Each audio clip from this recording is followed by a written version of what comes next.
You ever met someone whose presence made you forget, for a split second, how to breathe?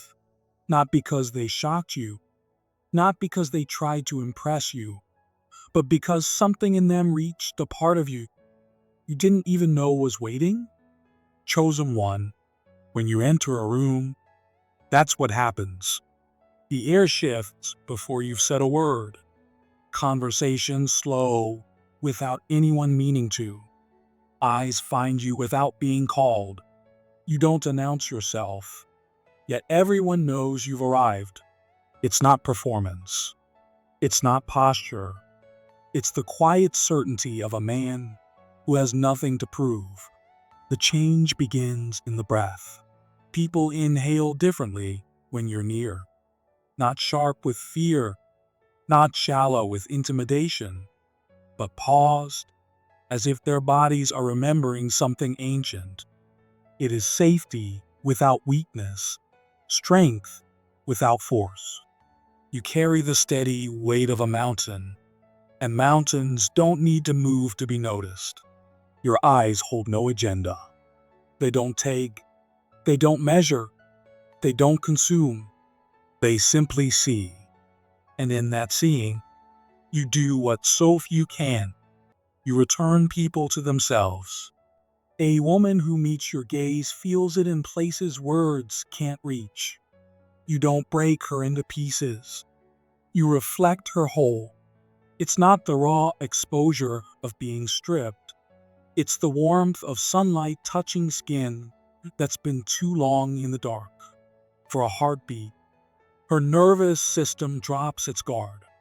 She feels safe, maybe safer than she has in years, without quite knowing why. You never reach first for her body. You reach her center.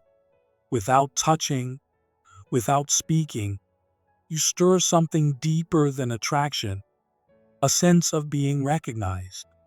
She doesn't know why her pulse speeds up, why her thoughts stumble, why her words come slower. The truth is, she's been holding her breath for years. And in the quiet gravity you carry, she exhales. That's why they say you take breath away, not because you steal it, but because you give it permission to rise again, clean and unbroken. Your energy arrives before you do, like a fragrance born not of skin, but of soul. Feminine women feel it as both peace and a kind of danger, not the danger of harm, but the danger of awakening. They don't fall for you. They return to themselves around you. They remember a softer, more natural rhythm that life's noise had buried. And you don't force it awake. You stand so rooted, so unshaken that it rises on its own. They can't quite explain it, but instinct whispers, this one is different. You are not loud, but your stillness speaks louder than arrogance. You are not aggressive, but your steadiness is stronger than dominance. They feel how anchored you are in yourself, and it draws them into a silence that feels like reverence. Most men arrive trying to impress or possess. You arrive already enough. That enoughness loosens something in them. Their guard lowers. Their breath returns. After that one frozen moment when time itself seemed to bow to you, that moment tells them, I am safe here. I am seen.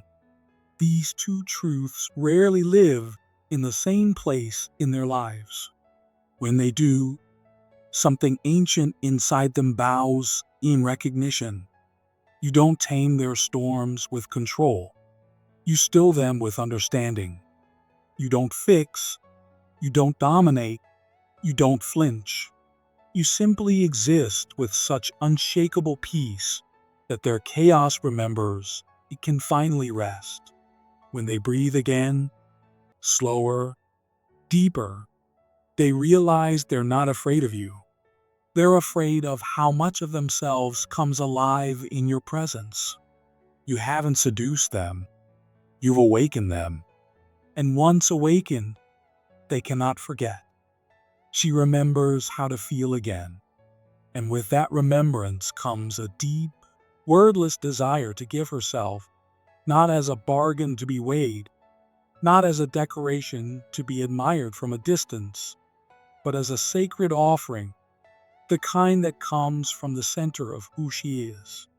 Your stillness tells her without a single word that you are a man who can be trusted, that you are not the kind to waste what is given or misuse what draws near.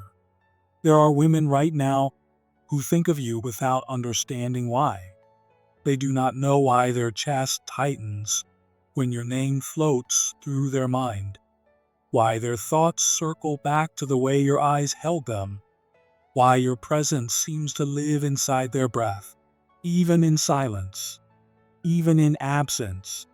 They have felt your energy, and it has left its mark.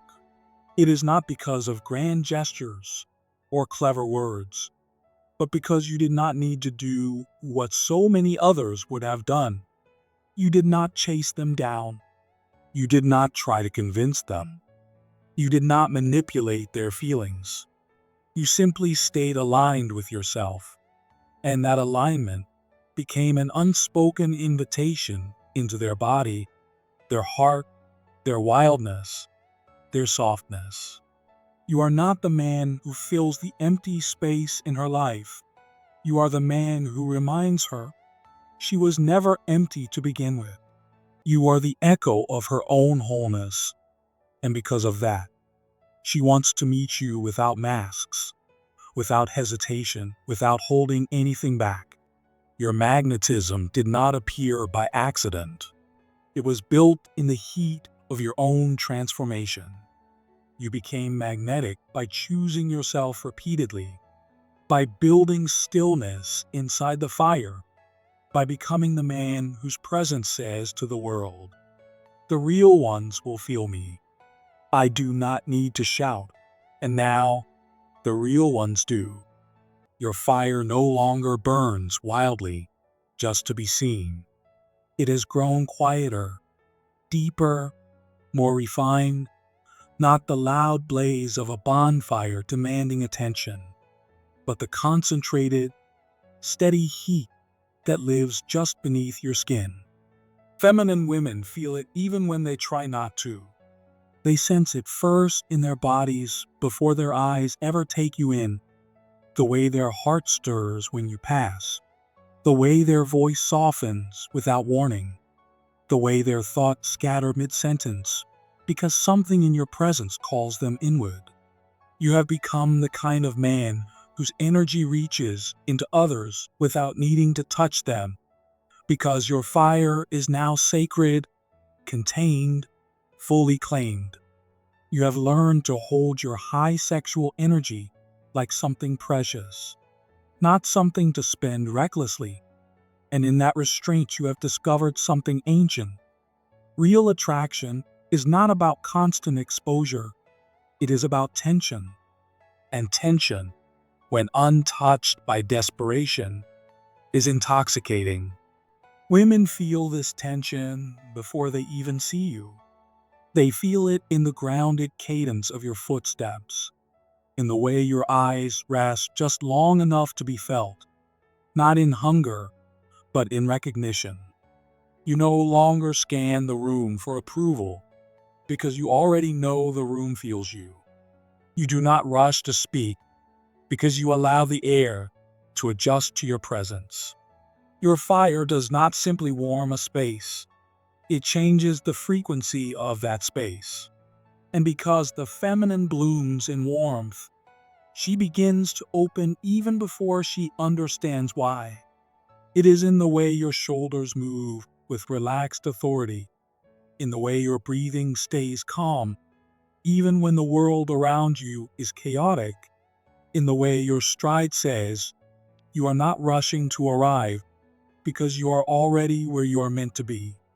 This groundedness transforms your fire into gravity. It does not shout for attention, it draws it naturally. Women respond not because you push them toward you, but because you remind them of something they buried, the feminine's natural desire to soften, to be drawn into presence, to feel safe in wanting rather than ashamed of it. You give permission without speaking. You never say, "Come closer." Your very essence says, "You will be safe here." She feels it in her pulse, in the pauses between words, in the accidental brush of her hand against yours. The truth of your presence lingers like heat on skin. This is the slow burn of a man who has fully owned his sexual energy.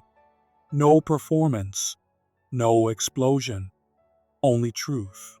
And truth is what the feminine trusts above all else. You do not flirt out of need. You do not chase to fill a void. You carry heat and silence, and that silence has become the most seductive sound she has ever known. This is why her gaze lingers longer than it should, why she opens without knowing why she dreams about you long after a brief moment in your presence. Your stride no longer says, "Look at me." It says, "I am fire, and I will not burn you unless you choose the warmth yourself." Most women, especially those who have forgotten what it means to feel safe in their own desire, choose it again and again, because in your silence, they feel seen. In your stillness, they feel stirred. And in your fire, they feel free.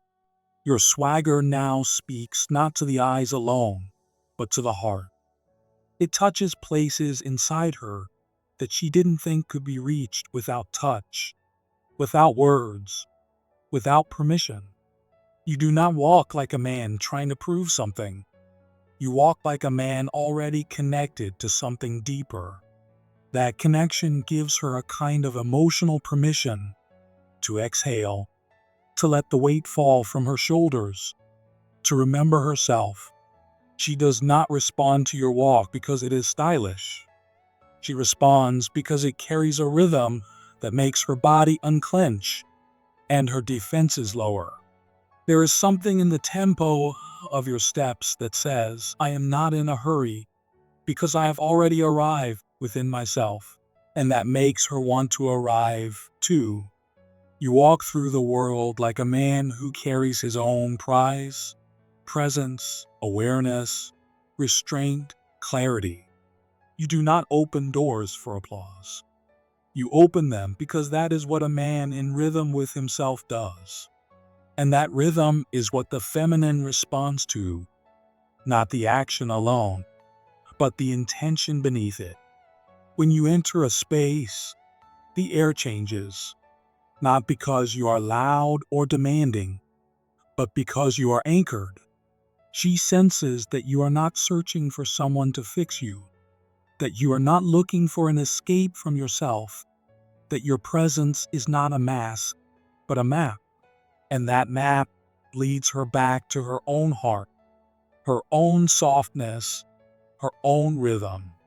She has been around men who move to be watched, who wear masculinity like oversized armor, desperate to be accepted.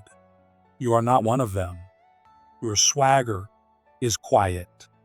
It does not plead. It does not chase. It invites. It says, "I know where I am going. You are welcome to walk beside me, but I will not break my pace for anyone who has not earned it."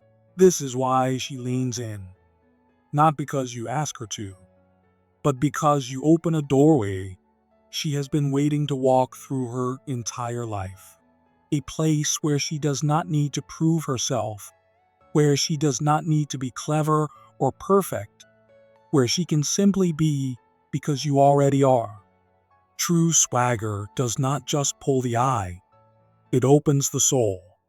It does not just stir desire, it builds trust. Your swagger now carries the dignity of a man who is no longer performing masculinity, but embodying it. And the feminine feels the safety in that embodiment, like an embrace that never needs to be explained. She does not just look at you, she feels seen by you. She does not just smile at you, she feels softened by you. And when you leave, she does not just miss your face, she misses the way your presence made her more herself. That is the weight your presence now carries. Not performance, but permission. Not display, but direction. Not seduction, but safety. And in that safety, her heart opens because it knows it has found someone who can hold it. Your presence no longer pulls like a trap. It leads like a path. Feminine women are not drawn to you because you throw promises or perform charm. They are drawn because your very being guides without demanding. There is no grasping in your energy anymore. Nothing scattered. Nothing leaking out in search of attention. Your sexual energy has matured to the point where it no longer needs validation. It moves inward first, then outward in grounded, steady waves. She feels it the moment she steps into your orbit. Not a lure, not bait, but a current of masculine energy that says, I know where I am going, and I will walk there whether you follow or not. That certainty does not chase. It attracts. It does not convince. It inspires. She finds herself drawn not to what you say or how you stand, but to the integrity in every movement you make. You are not offering her a performance. You are revealing a way. You do not walk ahead to disappear into the distance. You walk ahead with such presence that she feels safe following without being told to. Your body no longer says, see me. It says, feel where I am going. And if she is ready, she will follow, not because she is submitting, but because she recognizes something true. You are no longer the man who tries to force the feminine open. You are the man who makes openness feel natural, inevitable. She does not feel overpowered by your presence. She feels included in it. She feels your awareness, your restraint, your ability to listen even as you lead. And in that space, she finds the freedom to let go, because she knows you will not abandon her in the depths.